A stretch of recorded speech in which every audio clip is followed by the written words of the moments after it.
ધાનેરા પોલીસે નેનાવા બોર્ડર પરથી રિક્ષામાંથી એમડી ડ્રગ્સની હેરાફેરી ઝડપી પાડી.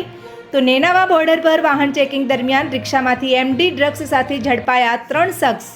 પોલીસે અમદાવાદના 3 શખ્સોને 47.100 ગ્રામ એમડી ડ્રગ્સ સાથે દબોચી લીધા. ત્યારે ₹3,52,550ના મુદ્દામાલ સાથે અમદાવાદના ફેઝ ઇકબાલ, વલીમ મહમદ મેમણ, મોહમ્મદ શાહરૂખ મહેમૂદ હુસૈન મીર અને ફૈઝાન અહેમદ શેખને દબોચી હાથ ધરી કાર્યવાહી. રાજસ્થાનમાંથી ગુજરાતમાં એમડી ડ્રગ્સ પહોંચે તે પહેલાં જ બનાસકાંઠા પોલીસે ઝડપી પાડી હાથ ધરી કાર્યવાહી.